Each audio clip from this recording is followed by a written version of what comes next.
Ayah yang ego dan baran, kisah aku.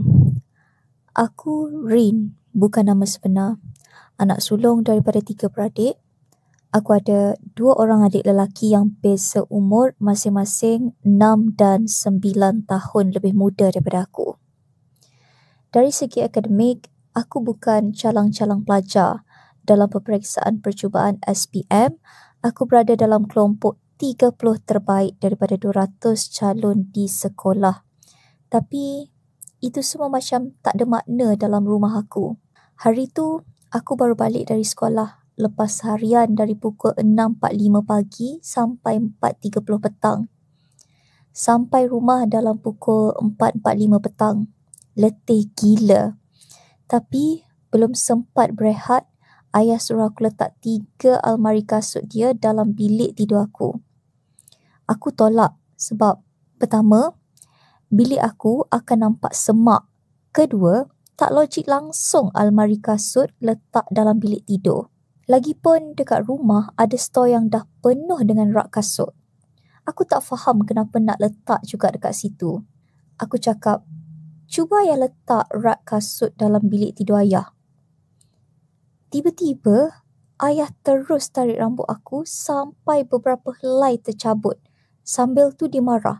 Ini rumah aku, suka hati akulah. Aku tergamam. Ibu yang ada tengah-tengah cuba nak tenangkan keadaan, tapi ayah makin naik angin. Dia tampar ibu sambil marah-marah. Apa perjanjian kau dengan dia? Kenapa kau sokong dia? Ibu menangis sambil merayu. Dia anak kita. Kenapa abang nak pukul-pukul dia? Ayah cuba pukul aku lagi. Tapi sebab ibu ada antara kami, dia cuma sempat mencapai tangan aku kuat-kuat sampai lebam. Dia makin marah. Terus tendang aku dan paksa aku angkat almari kasut tu masuk bilik. Aku dan ibu terpaksa angkat dan letak dalam bilik aku. Tak cukup dengan itu. Lepas tu, ayah masuk bilik aku. Tengok meja belajar penuh dengan kertas-kertas nota dan kerja sekolah. Dia terus menengking. Bila kau nak kemas semua ni, ha? Aku jawab dengan jujur. Lepas habis SPM, sebab ada yang saya nak buang ataupun derma. Tapi, dia tetap marah. Dia persoalkan koleksi novel dan komik aku.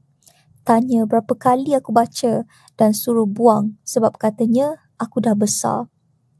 Aku diam je. Dalam hati, aku pelik.